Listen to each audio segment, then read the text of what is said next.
Bom dia a todos. É um prazer poder estar aqui conversando com vocês hoje, contando um pouco, dessa trajetória que a gente vem, ao longo dos últimos 18 anos, trabalhando com agricultura, não só nas propriedades da família, A gente vem de família de agricultor, tanto parte de pai como parte de mãe. Confesso a vocês que meu pai não queria que eu fizesse agronomia, mas aí, contra a vontade dele, eu consegui fazer, depois ele aceitou. Porque a paixão pelo campo, a paixão pelo trabalho rural é uma coisa que realmente está em meu coração e fez com que a gente pudesse estar fazendo alguns trabalhos que para muitos seriam trabalhos, muitas vezes até impossíveis, imagináveis, em função do que de fato existe de dificuldade, existe de desafio no campo. Tá? Então, a gente vai compartilhar um pouquinho com vocês desse processo. E aí eu quero começar contando uma história. A imagem não fica muito nítida, mas a gente, em 2011, foi convidado a trabalhar com carvoeiros. Trabalhar com agricultor já é difícil. Trabalhar com carvoeiro é um desafio ainda maior. Primeiro porque o carvão ele é uma renda rápida. Em uma semana, eles tinham R$ 2.500 por forno de carvão. Enquanto na agricultura, no mínimo, você vai plantar, vamos dizer que você plantou feijão 3 meses para você colher. Então, você tinha que esperar o ciclo da cultura. Como é que você convence pessoas que estão tirando R$ 2.500 por forno de carvão a passar a fazer agricultura? E eles não tinham terra para plantar. Isso já era um primeiro desafio, fazer agricultura sem terra. Então, não era uma comunidade só, eram várias comunidades. E essa era uma realidade no extremo sul da Bahia. E eu vou trazer mais uma foto aqui para poder contar um pouquinho para vocês. Eu fiquei muito feliz com a música que foi cantada pelas crianças aqui agora, falando sobre o plano de Deus. Porque aquele forno que está lá no cantinho, depois daquele coqueiro, era um forno das crianças. Não era só os adultos que faziam carvão. As crianças também tinham seu forno de carvão. Era uma situação completa de opressão. As pessoas estavam lá escravas, todo o processo. Parte do recurso que eles recebiam era em droga. Então, tinha muita prostituição, muita droga, muita bebida. Em apenas uma comunidade, a empresa que me contratou para fazer o serviço, ela não entrava. E nessa comunidade tinham 600 fornos de carvão. Tinham 15 bares e entrava um caminhão-truque por semana. 5 caminhões por semana para levar bebida. Aí você fala, por quê? Porque para abrir esse forno de carvão que está ali fechado, o enxofre é muito forte. E eles tinham que beber para conseguir fazer isso. Então, o consumo de álcool era muito grande. E isso fazia com que a violência doméstica estivesse ali muito presente. E que fosse uma realidade realmente muito crítica e muito triste. Quando eu me formei, eu dizia assim, para mim fazer trabalho social, eu preciso ir para a África. Isso aqui estava perto da minha casa. E para que eu fosse convidada para fazer esse trabalho, eu tive que fazer um outro trabalho antes, que eram com poceiros do Parque Estadual da Serra do Conduru, numa das regiões mais belas do Brasil. E as pessoas lá passavam fome.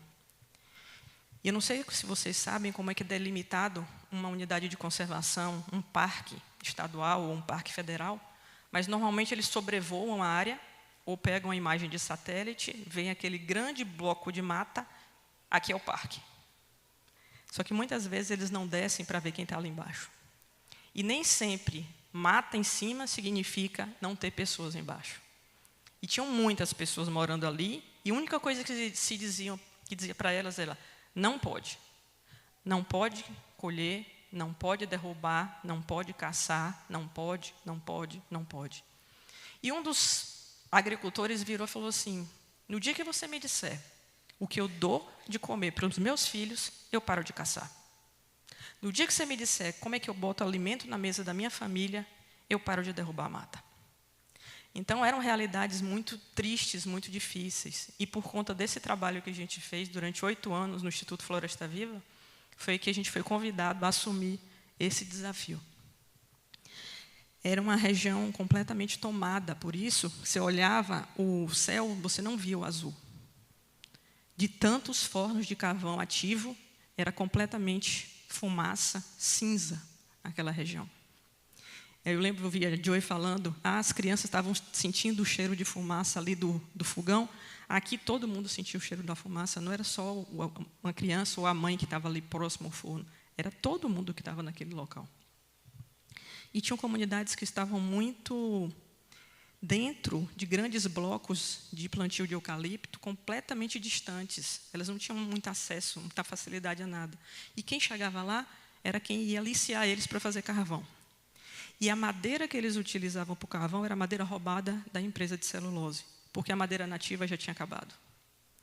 E aí eu comecei a conversar com vários deles, a gente ia para essa zona de conflito. Na verdade, no início não era para trabalhar agricultura, porque você não conseguia falar de agricultura. Primeiro você tinha que ganhar a confiança deles. Então era um trabalho de relacionamento.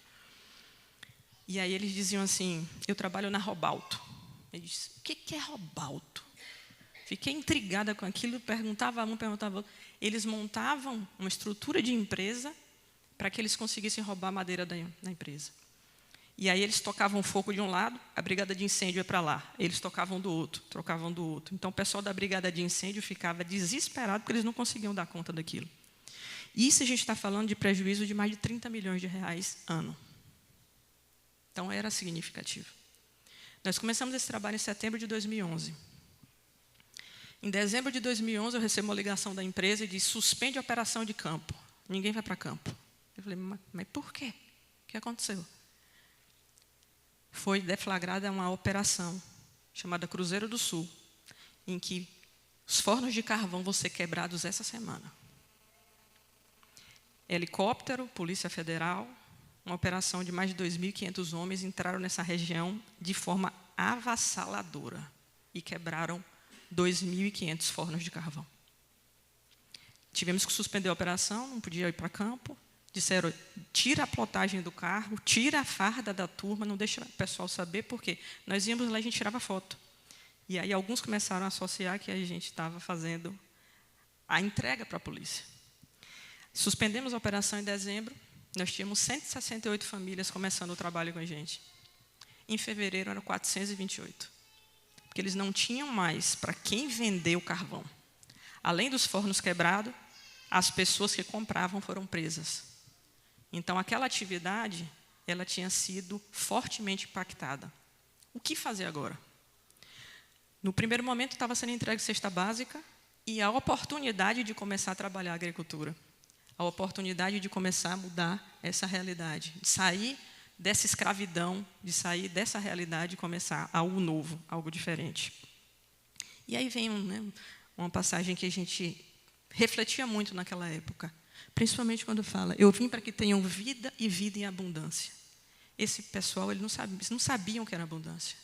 Eles não sabiam o que era vida, eles eram escravos. E escravizavam também suas crianças, escravizavam também seus filhos. Então, era uma realidade realmente muito difícil, uma realidade muito complexa. E alguns me perguntavam assim, mas Geire, você teve coragem de ir para lá sozinha? Eu era a única mulher nesse processo. Muitas vezes eu tinha 20, 30 homens, e eu era a única mulher que estava nesse processo. Eu já tive que ir para campo, escoltada pela segurança da empresa. Eu fui ameaçada algumas vezes. Teve um dia que ele me ameaçou botando praticamente dentro do carro. Ele veio, um homem bem alto, cruzava os braços assim, vinha muito próximo de mim para me botar no carro e disse assim, não volta aqui. E aí eu voltei com a segurança da empresa. E aí eles diziam, vocês não estão fazendo esse trabalho, vocês não estão fazendo agricultura. E a gente começava a mostrar as fotos. Fotos das sementes entregues, das pessoas plantando, do trabalho avançando. E passaram-se alguns anos, eu vou mostrar para vocês algumas mudanças. A gente ia na comunidade e a gente conversava com eles e apresentava para eles uma nova oportunidade. A gente vai entrar com preparo de solo, semente, assistência técnica e vai ajudar vocês a vender. A única coisa que vocês precisam fazer é trabalhar. Vocês querem? E aí muitos toparam e a gente começou a fazer esse trabalho. A gente montou um comitê gestor. Esse comitê gestor tinha 2 representantes de cada comunidade que trabalhava ali. Nós começamos com 8 comunidades e hoje a gente já está com mais de 100 comunidades sendo trabalhadas nesse processo. Então foi avançando, durante tudo isso. De 168 famílias, hoje a gente já... O ano passado, a gente retirou 3.680 pessoas da linha da pobreza. O nosso trabalho hoje para essa empresa é de fazer a retirada de pessoas da linha da pobreza.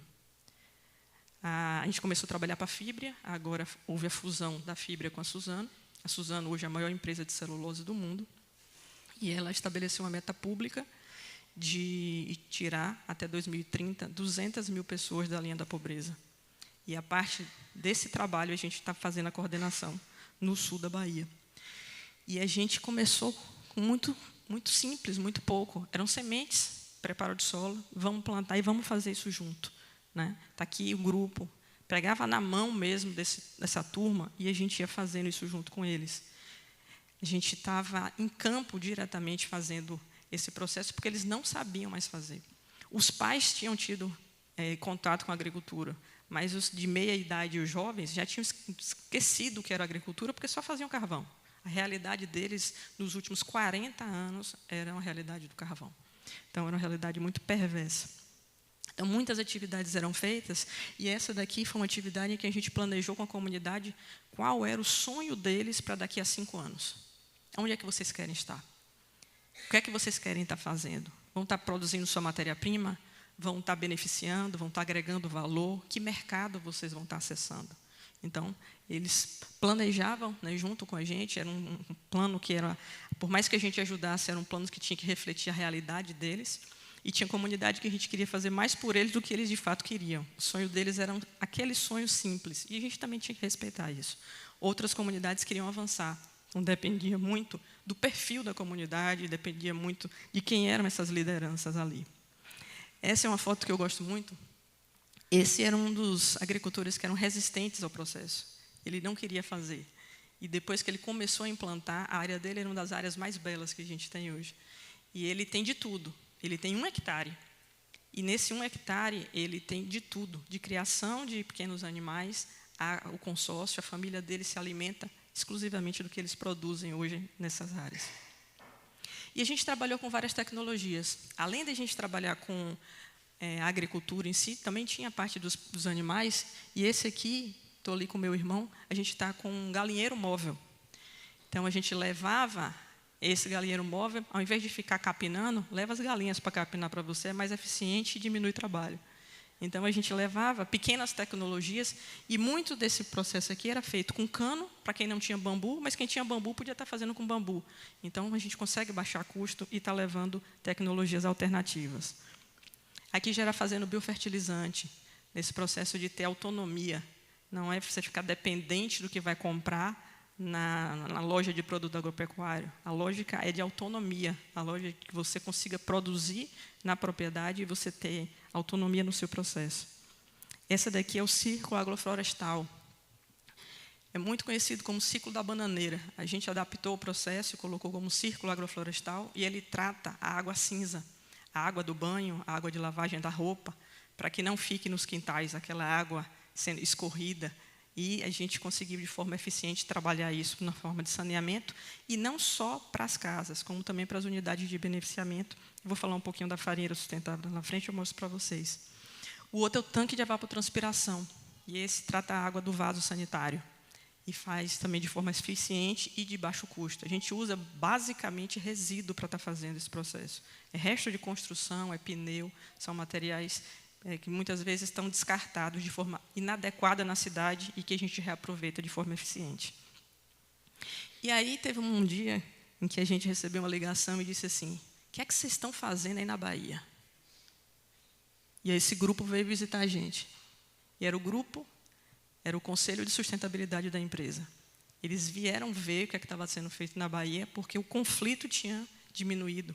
Era visível que os números do impacto negativo de roubo que estava tendo, e eles desceram 2 aviões lá na região para poder descobrir e entender o que estava acontecendo. Foram visitar. E, para não perder o costume, está ali a mandioca na frente, porque a mandioca sempre foi o carro-chefe de todo o processo. E esse foi uma das fotos que me impactaram profundamente. Um dia eu estou entrando numa comunidade que tinha muitos fornos de carvão, e aí eu me deparo com essa situação. Milho e feijão plantado, onde antes só tinha roubo, onde só tinha produção de carvão. Aí eu falei: para o carro, tenho que tirar uma foto desse esse forno, porque esse aqui realmente muda completamente a realidade, e foi quando começou esse processo de mudança a ficar mais forte, mais evidente. E aí eu tive a felicidade de receber da mão desse rapaz o título de cidadão alcobacense, porque esse rapaz era o líder daquela comunidade que tinha 600 fornos de carvão. Hoje ele é vereador, e ele, reconhecendo o trabalho que foi feito naquela comunidade, o Érico Miranda fez esse reconhecimento do nosso trabalho. Aqui a gente começou a ir no Henrique. Contaram para a gente que tinha esse agrônomo, né, esse Henrique lá em Jaguaquara. Falei, vamos lá conhecer esse negócio. E a gente foi com toda a nossa equipe. Primeiro foram só os técnicos. Foram um grupo de 40 técnicos. Fizemos a primeira semana lá. E naquele ano a gente foi 6 vezes no Henrique. Aí cada técnico tinha que montar o seu grupo e levar o grupo de agricultores lá. E quando voltava, tinha o dever de casa de começar a implantar essas agroflorestas. Então, começou o trabalho, a coisa começou a acontecer. A gente implantou nos mutirões ali as faixas, onde cada planta entrava, né, por conta do extrato, porque na hora que você colocava 20, 30, 50 pessoas, se eles não souberem onde é que vai plantar, cada um planta de um jeito, dá mais trabalho corrigir. Então, vamos ensinar eles direito a fazer. Então, a gente esticava a linha, preparava isso antes e levava isso para ser feito. E a gente começou a levar isso para o campo, começamos a ver a diferença. 40 dias depois, a gente já via resultados, né, processo começando, de fato, a acontecer. Aqui está uma das fotos nossas lá com o Henrique, no processo de beneficiamento, né, uma das turmas que a gente levou lá. Outra turma que está fazendo o processamento, o congelamento aqui da mandioca. Várias formações de agroflorestas começaram a ser feitas no extremo sul da Bahia. E hoje nós temos mais de 40 agroflorestas implantadas no extremo sul, e algumas já reconhecidas como orgânicas. Então, aqui mais algumas fotos desse processo. E aqui o presidente da Fibria, na época, ele veio conhecer os agricultores e olhar a produção. E em uma das reuniões a gente pôde levar os agricultores para apresentar a eles o que estava sendo feito. Então, aí está o Castelli conhecendo esse trabalho de perto. E não só o presidente da empresa, mas também o Ministério Público queria entender. Todo mundo estava de olho naquela região e queria entender o que estava acontecendo. E ali a gente está com o promotor, mostrando para ele que não era um deserto verde. A promotoria dizia, o eucalipto é um deserto verde. E a gente falou, olha, tem uma coisa diferente aqui, vem cá conhecer. E a gente planta mandioca dentro do plantio comercial de eucalipto. Isso foi uma das coisas também que revolucionaram o processo, porque muitos agricultores tinham uma área limitada, 1 hectare. 1 hectare você produz comida, mas você não produz o suficiente para você colocar nas farinheiras. E a gente não fala de pouca farinheira. O município de Alcobaça, os dados do IBGE de 2017, tinham 775 farinheiras. Então, se o IBGE diz isso, tem muito mais do que isso. Eles não conseguem mapear todo mundo. Então, a gente tinha que ter matéria-prima para colocar nessas farinheiras. E matéria-prima não tinha local. Então, a gente começou a plantar dentro do eucalipto. A gente chama de PIMA, Programa Integrado Madeira e Alimento. Essa foto, para mim, ela é muito emblemática. Estou aqui com a minha equipe, porque essa foto rodou o mundo. E essa foto, a gente recebeu uma das menções honrosas da ONU, e foi essa foto que foi a foto de circulação, mostrando a mandioca dentro do eucalipto. Então, está aqui das 10 iniciativas de sustentabilidade que foram reconhecidas no mundo todo. A 7ª está ali, ó, Programa de Desenvolvimento Rural Territorial no Brasil. Foi uma das iniciativas que foram aí premiadas. Mas não era só carvão. A gente tinha muito mais desafios. E essa era a realidade da maioria das farinheiras. Quando a gente fala farinheira, muitas vezes a gente pensa numa estrutura física bem feita, organizadinha, mas não é bem essa a realidade. A agricultura familiar, onde eles conseguem colocar uma cobertura e um forno, eles já reconhecem aquilo como farinheira. E o Ministério Público queria fechar todas elas. Aí você pergunta, mas por quê? Que maldade é essa? A manipoeira, que eu falo tanto para vocês, ela é uma bênção, mas se eu não souber usar ela, ela é um grande problema. A manipoeira ela é 25 vezes mais poluente que o esgoto doméstico. Então, se eu coloco a manipoeira no ambiente de forma inadequada, eu estou cometendo um crime ambiental. Então, o Ministério Público falou, isso é crime ambiental, vamos fechar esse negócio. E aí a gente começou a discutir esse processo. O cenário era o seguinte, a gente tinha poluição ambiental com a manipoeira e foi instalado um inquérito civil público. tinha um problema sanitário. As instalações eram precárias, a vigilância sanitária não tinha como dar um alvará sanitário para aquela realidade que estava ali, e o agricultor com baixa rentabilidade e preso à mão do atravessador. E o atravessador chegava e dizia, só pago tanto no seu saco de farinha. Esse era o cenário que a gente tinha. A gente montou um grupo de trabalho. Esse grupo de trabalho era composto por professoras da Universidade Federal do Sul da Bahia e 4 consultores da Suzano e o coordenador da Vigilância Sanitária. E a gente começou a olhar todos os problemas que uma farinheira tinha. Traz tudo para cá que a gente precisa trabalhar ponto a ponto de forma barata. Não dá para a gente pensar em estrutura mega cara, porque isso não vai conseguir mexer nessa realidade, tem que ser barato. E aí a gente começou a fazer tanto um trabalho de divulgação para esses agricultores do que de fato era aquela manipoeira, para que eles tivessem essa informação, porque muitos encanavam e colocavam a manipoeira no rio. Você vê que aquela parte que está branca ali é onde a manipoeira está sendo despejada. E dali para baixo morre tudo. Ele tira completamente o oxigênio da água. Então matava tudo ali para baixo. Fizemos uma pesquisa inicialmente para entender um pouco mais e vimos que 86% dessas farinheiras elas tinham um forno só. Opa, já dá uma informação importante para a gente. Então, 2.500 litros eu consigo aí armazenar essa manipoeira do que eles produzem em uma semana. E aí eu começo a reverter essa situação. Só que a literatura dizia 1 quilo de farinha dá 300 ml de manipoeira. Mas não dizia qual era a variedade, qual a idade que essa variedade tinha. Aí a gente foi medir, no nosso caso lá, e aí é 1 quilo de farinha para 1 litro de manipoeira. Então, o problema potencialmente era muito maior. Mas, se a gente souber usar a manipoeira, era um super aliado da produção. E aí surgiu o conceito farinheira sustentável, que nós validamos aí junto ao Ministério Público do Estado da Bahia. O que é esse conceito? São coisas muito simples. Matéria-prima para farinheira não é só mandioca, é mandioca e lenha. Tem farinheiras que deixam de funcionar porque não tem lenha. Eu já vi bambu sendo queimado em farinheiras porque faltava lenha. Outros lugares não funcionava. Então, eu preciso produzir também a lenha no processo. E a gente mostrou que pode produzir mandioca e eucalipto, mandioca e outro tipo de madeira que possa servir como lenha nesse processo. Preciso separar área suja de área limpa. Eles não sabiam nem o que era suja. Tinham lugares que descascavam mandioca embaixo de um pé de jaca. Não tinha nenhum local. Se chovesse, não tinha como descascar a mandioca. Então, separar a suja de área limpa. Ter água tratada. Muitas farinheiras utilizavam a água, quando você pegava e fazia análise da água, a água estava contaminada. Ali, a gestão do resíduo. Mandioca, você aproveita tudo. Você não perde nada da mandioca. Então, a raspa não é que ficar aquelas montanhas. Tinham farinheiras que tinham montanhas de raspa. E se chegasse alguém e dissesse, posso levar? Ele dizia, obrigado, um favor que você me faz. Leva esse negócio daqui. Hoje, ninguém mais dá raspa. Hoje, raspa é um produto também da farinheira. Aí, a gente colocou energia solar, porque já teve farinheiras que perderam toda a sua produção, ralaram a mandioca, prensaram, na hora de torrar, faltou energia. E aí, não pode demorar muito tempo, perdeu todo o material.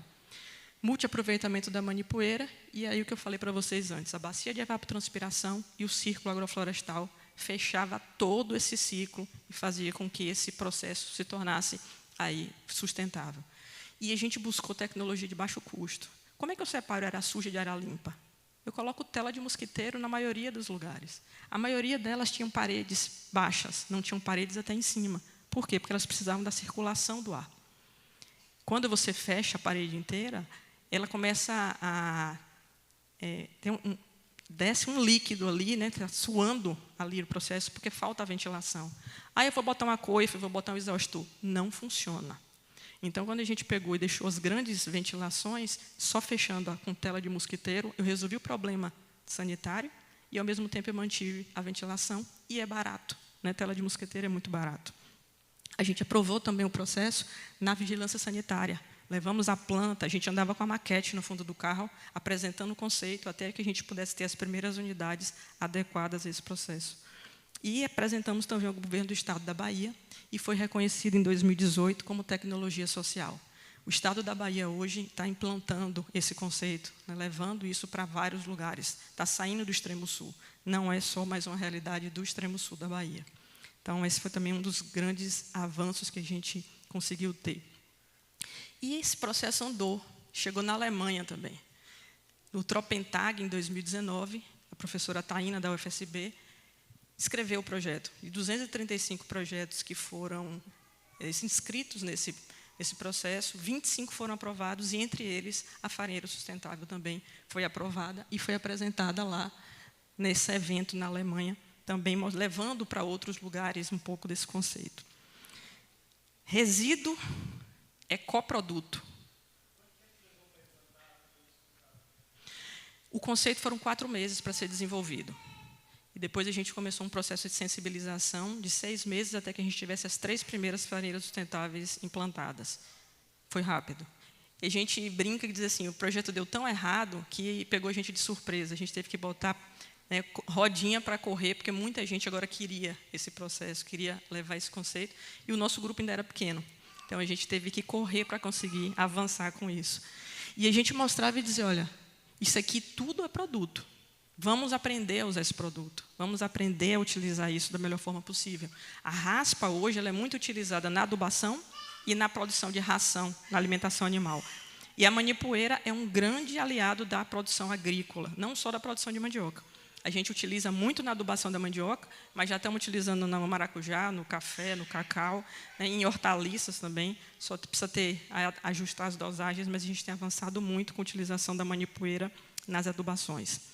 E o sistema de armazenamento é muito simples. A gente usou o sistema que eles já tinham lá. Muitos já tinham as caixas de polietileno. Falei, vamos aproveitar essas caixas, a gente precisa baixar custo. E a gente fez o sistema de armazenamento aí com caixa de polietileno. Essas caixas, a gente colocava 2, 3 ou 4 caixas, depende do que ele ia utilizar a manipoeira.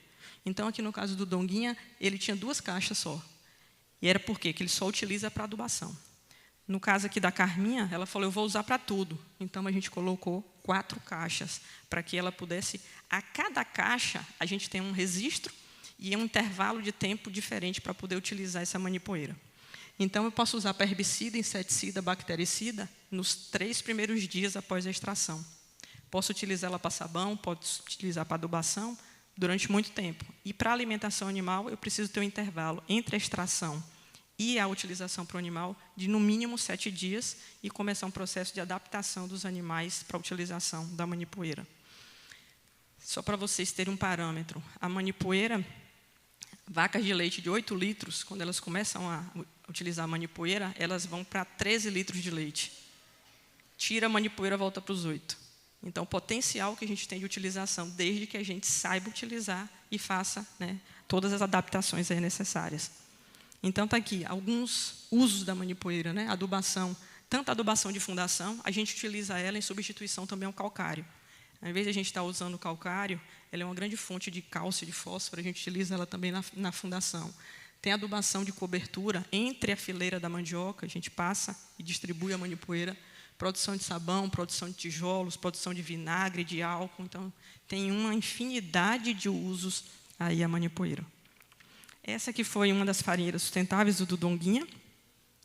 Na primeira foto lá, você vê ali a galinha e uma água. Ali era exatamente a manipoeira sendo despejada de qualquer forma no momento da extração. Aquela segunda foto ali era a farinheira dele. E agora a gente tem essa farinheira, que já está em verde, numa outra realidade, numa outra situação. E dentro, não está muito nítido ali, mas ela é toda forrada, ela é toda azulejada, para que a parte da área limpa, de fato, seja uma área limpa.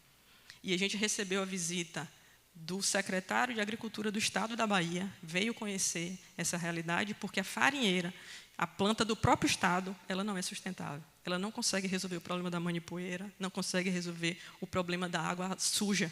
E eles vieram aprender com a gente como fazer para poder levar isso para o Estado inteiro.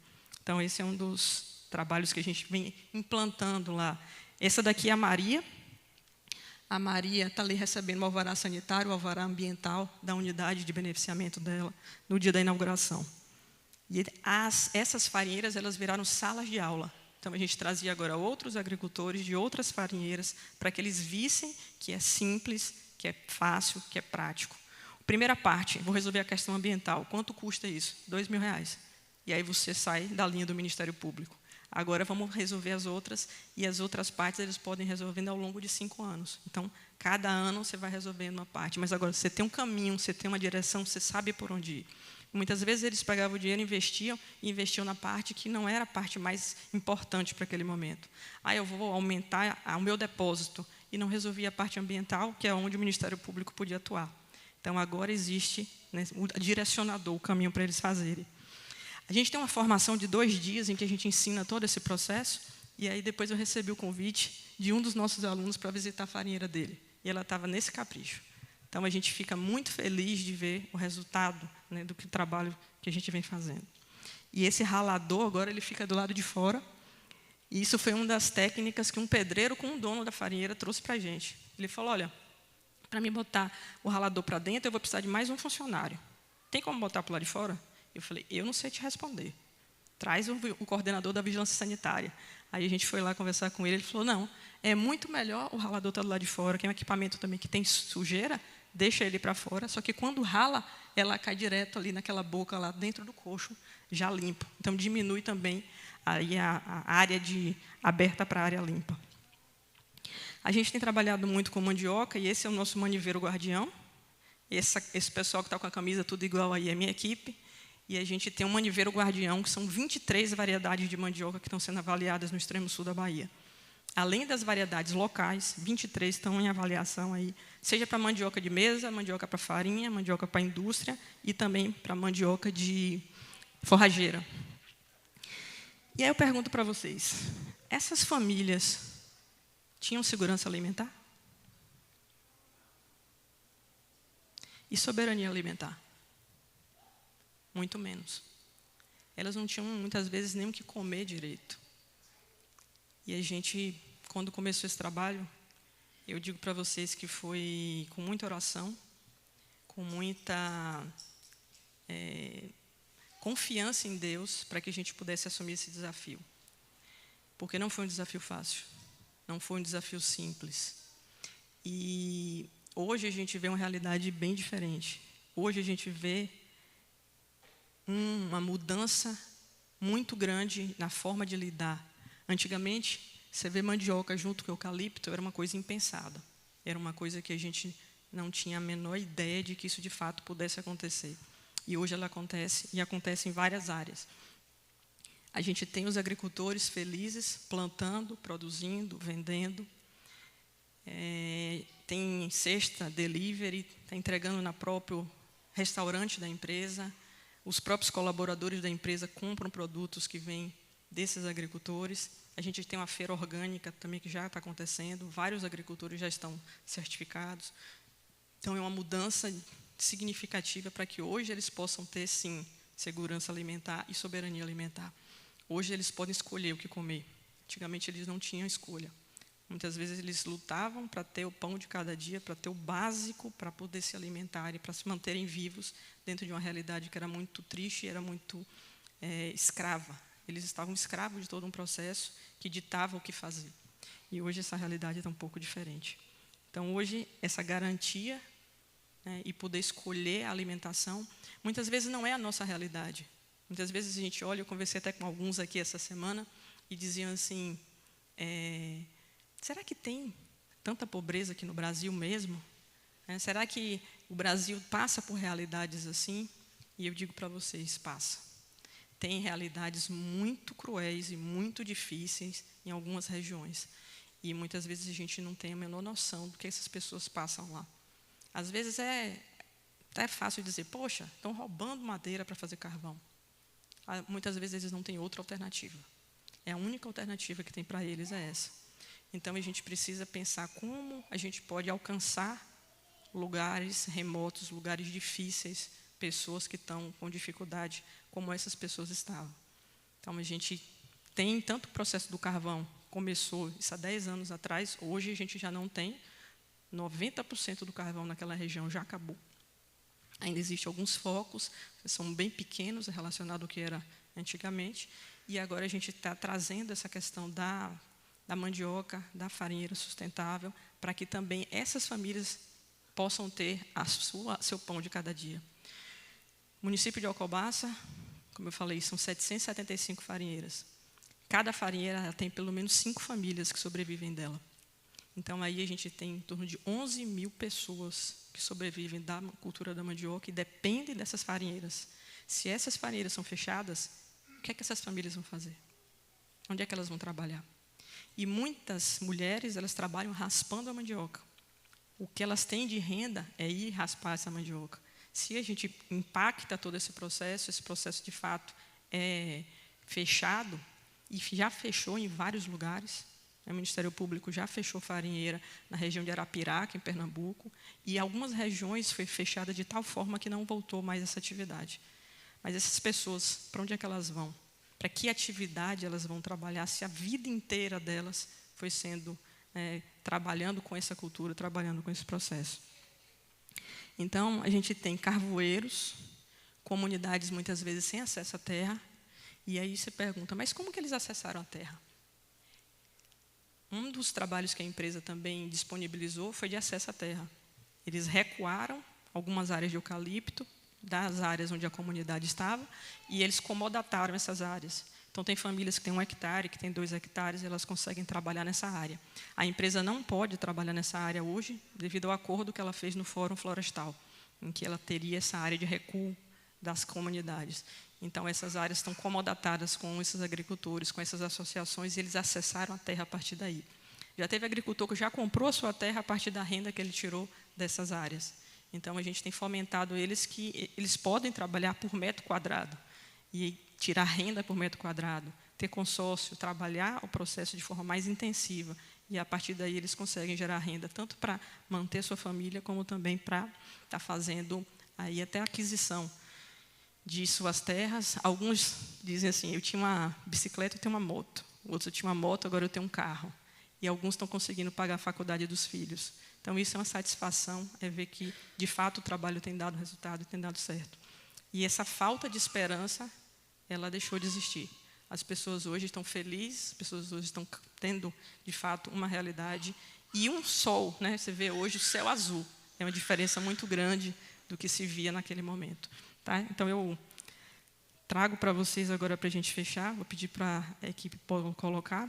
Tem um vídeo, ele está no YouTube, depois, se vocês quiserem, também pode assistir, em que fala do carvão à agrofloresta. E aí vocês vão ver eles aí agora falando um pouco sobre esse processo. O carvão é um trem que dá um dinheiro muito rápido. E eu também já fui um carvoeiro. E o carvoeiro que tinha 15 fornos operando. Então, eu destruía, eu era um destruidor. E aí tinha muitos matamentos.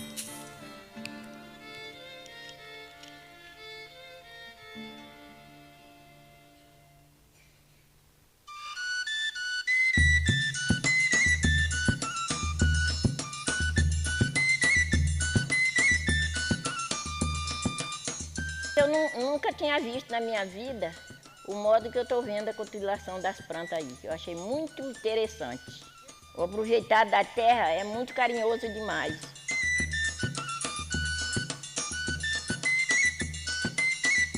Tudo junto junto com a floresta.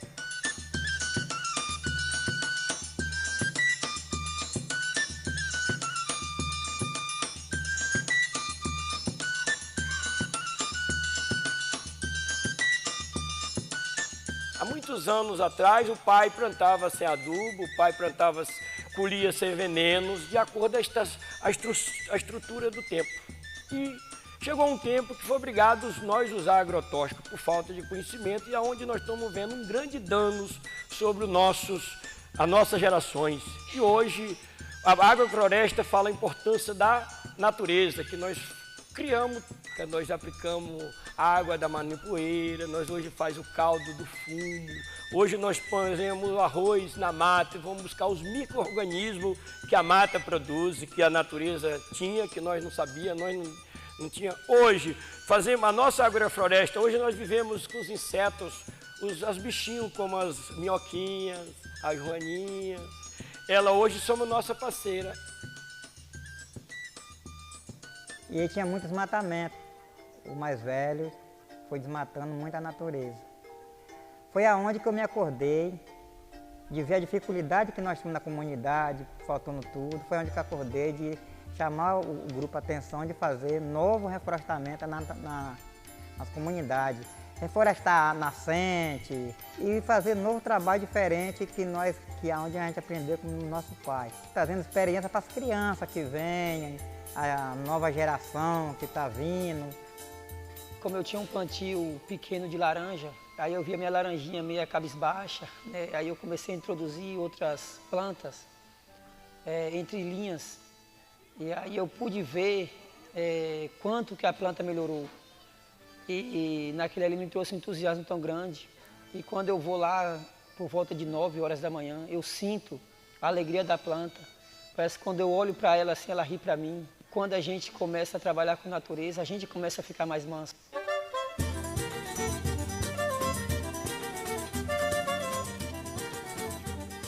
E aí é interessante, né? Quando a gente tira a mandioca, já fica outro plantio que dá para se alimentar, entendeu?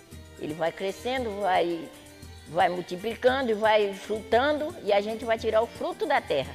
Todo mundo trabalhando junto.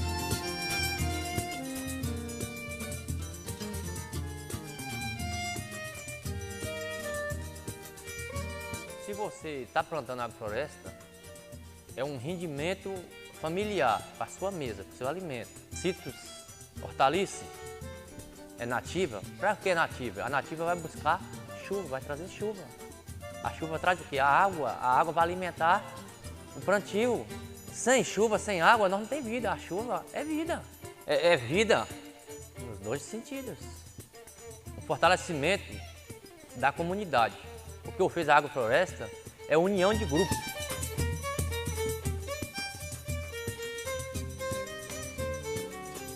Eu tenho 2 anos isso na minha mente, eu queria implantar aqui. E hoje eu estou feliz, hoje eu me sinto realizado.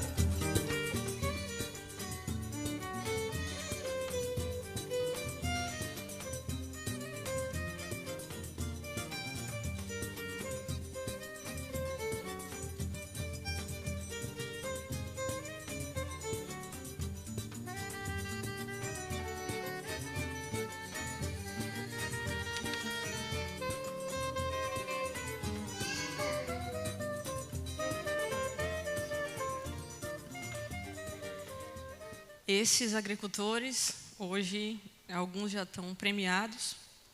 O Cláudio, que falou ali, a fala inicial era dele. Eu tinha 15 fornos de carvão, agora as plantas, né, eu vou lá ver, 9 horas as plantas estão sorrindo para mim. Ele foi premiado agora em 3º lugar no concurso de café.